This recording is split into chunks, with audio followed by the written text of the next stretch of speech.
I met David during his second year of medical school. He was brilliant, kind, and completely broke. His parents had cut off his financial support when he chose medicine over taking over the family's accounting firm.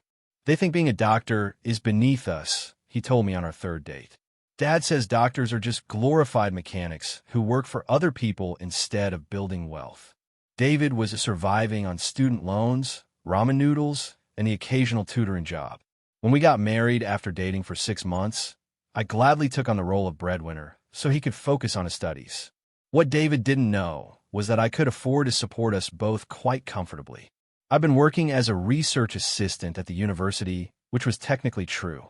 I just never mentioned that I was the lead researcher on a $15 million NIH grant studying infectious disease treatments, or that I had a PhD in biochemistry from MIT. I met David in the library where I was reviewing case studies for my research. He assumed I was an undergraduate studying for a biology exam. When he offered to help explain cellular respiration, I found his earnestness so charming that I let him teach me concepts I'd been publishing papers about for 3 years. I never corrected his assumption because I'd learned that dating was complicated when men found out I was Dr. Sarah Chun, published researcher with 17 peer-reviewed papers and a salary of $180,000 a year. David fell in love with Sarah, the research assistant, not Dr. Chun, the infectious disease specialist. For the first time in my life, someone loved me for who I was as a person, not what I'd accomplished professionally. His family, however, hated me from the moment we met. David's parents, Robert and Patricia Walsh, owned Walsh & Associates, a successful accounting firm. They lived in a mansion, drove luxury cars, and measured everyone's worth by their bank account. "So, you're a research assistant," Patricia sneered during our first dinner together. "How academic. What does that pay, dear?" "Minimum wage." "It pays enough," I said diplomatically. Robert laughed. "Barely, I'm sure." "David, you could do so much better. Why settle for someone who'll never be able to contribute financially to your future?" David defended me, but I could see the doubt in his eyes. He'd grown up wealthy, and even though his parents had cut him off, he sometimes worried about our financial future. During medical school, I supported us completely. I paid rent, bought groceries, covered David's textbooks and study materials. When David's car broke down, I bought him a reliable used Honda. When he needed a laptop for clinical rotations, I got him a new MacBook. "How can you afford all this on a research assistant salary?"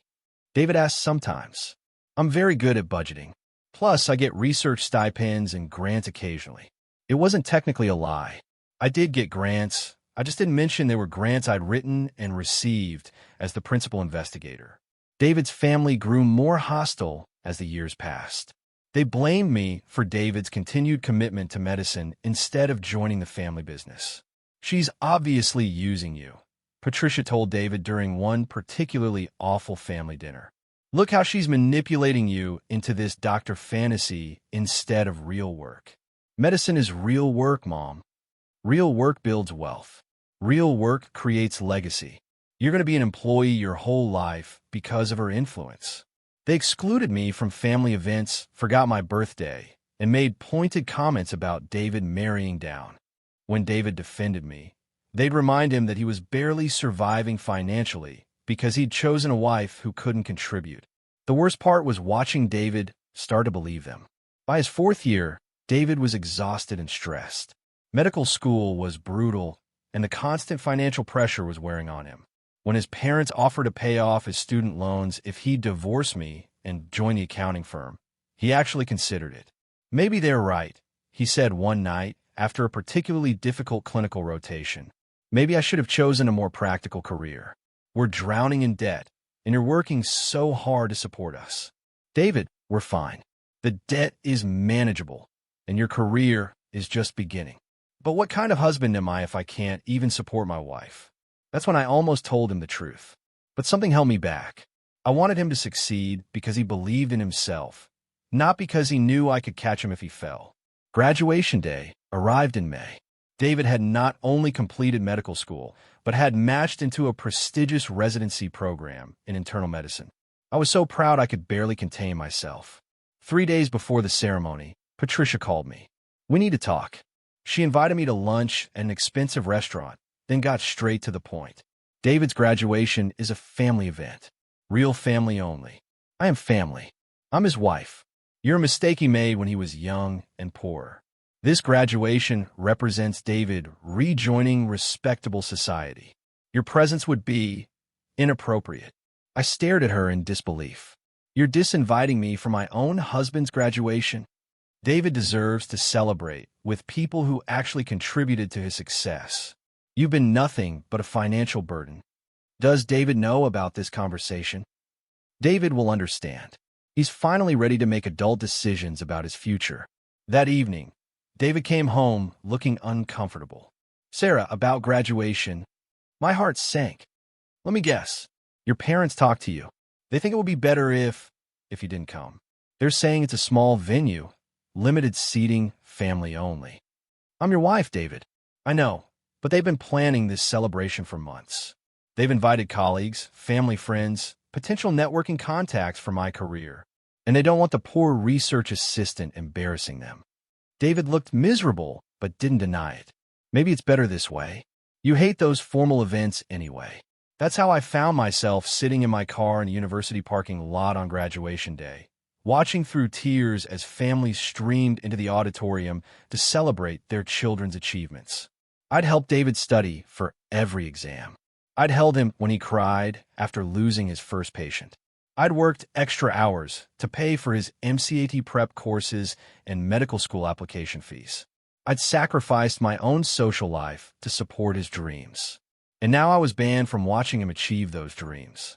Through the auditorium windows, I could see the ceremony beginning. I watched David walk across the stage in his cap and gown, accepting his diploma while his parents beamed with pride in the front row. That's when campus security approached my car. "Excuse me, ma'am. Are you Sarah Chun?" My blood ran cold. Had David's family reported me as some kind of stalker? Yes. "The dean is asking for you by name. Could you come with us, please?" Confused and embarrassed, I followed the security officers into the building. They led me through side corridors toward the auditorium. "There's been some kind of mistake," I told them. "I'm not supposed to be at this ceremony." "Ma'am, Dean Morrison specifically requested your presence. He said it was very important." We entered the auditorium through a side door. The security officer spoke into his radio. We found Dr. Chun, bringing her to the front now. "Dr. Chun? Dr. Chun? How did they know my title?" Dean Morrison himself met us halfway down the aisle. He was a distinguished man in his 60s whom I'd spoken with several times about my research, but who had no reason to know about my personal life. "Dr. Chun," he said warmly, loud enough for nearby families to hear. "Thank you for joining us. We have a special seat reserved for you." He personally escorted me to the front row, right past David's family. Patricia's mouth fell open when she saw me being treated like an honored guest. "Ladies and gentlemen," Dean Morrison announced from the podium, "before we conclude today's ceremony, I'd like to recognize some special guests who have made significant contributions to our medical school community." My heart started pounding. We're honored to have Dr. Sarah Chun with us today. Dr. Chun is the principal investigator on the largest infectious disease research grant in our university's history. Her groundbreaking work on antibiotic-resistant infections has saved countless lives and brought national recognition to our institution. The auditorium erupted in applause. David's face went completely white as he stared at me from the stage. Dr. Chun's research has been published in the New England Journal of Medicine, Nature, and The Lancet. She's been nominated for the Presidential Early Career Award for Scientists and Engineers, and her work is currently being used to develop new treatment protocols in hospitals nationwide. Patricia looked like she was going to faint. We're particularly proud that Dr. Chun chose to conduct her research here while supporting her husband through medical school. She embodies the spirit of sacrifice and dedication that makes our medical community strong. Dean Morrison gestured for me to stand. The entire auditorium gave me a standing ovation, including all the new doctors on stage. After the ceremony, Dean Morrison approached David's family directly. "Mr. and Mrs. Walsh, you must be so proud to have Dr. Chun as a daughter-in-law. Her research grant alone brought $15 million to our university. We're hoping to recruit her for department chair when the current position opens up. Robert's face was purple. Department chair? Oh, yes. She's one of the most promising researchers in her field. We're lucky she chose our university over Johns Hopkins and Harvard. I believe they're still trying to recruit her. Patricia grabbed my arm as people began leaving the auditorium. Why didn't you tell us you were a doctor? You never asked what I did. You just assumed. But you said you were a research assistant. I am. I assist with research. I just happen to lead the research I assist with. David appeared at my side, still in shock. Sarah, Dr. Chun, why didn't you tell me? Would you have loved me the same way if you'd known I made more money than your parents? He stared at me for a long moment, then smiled. You mean you could have been supporting us in luxury this whole time, and instead you let me live on ramen noodles? I wanted you to achieve your dreams because you believed in them, not because you felt financially secure. He pulled me into his arms right there in front of his family. I love you. Dr. Chun, or research assistant, I love you. 6 months later, David started his residency. We moved into a beautiful house that I bought with my research bonuses. David's parents suddenly became very interested in having family dinners and getting to know me better. We always knew you were special, Patricia said during one particularly awkward reconciliation attempt. No, you didn't. You thought I was a burden. We were just protective of David's future. David's future is bright because he worked for it. My job was just to make sure he had the space to do that work. Last month, I received the Presidential Early Career Award that Dean Morrison had mentioned.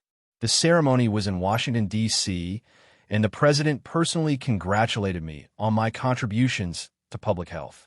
David's parents attended, bragging to anyone who would listen about their brilliant daughter-in-law, the award-winning scientist.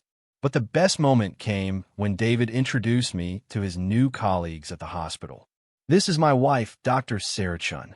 She's the reason I'm here. What did she do? She believed in me when no one else did. And she taught me that the most important thing in a marriage isn't what you bring to the table financially. It's what you're willing to sacrifice for each other's dreams. His parents still invite me to their social events now, eager to show off their connection to a presidential award winner. But I've learned something important about family. The people who love you when you're nobody are the only ones worth celebrating with when you're somebody. And the people who try to exclude you from the most important moments are the ones who never deserve to be part of your story in the first place.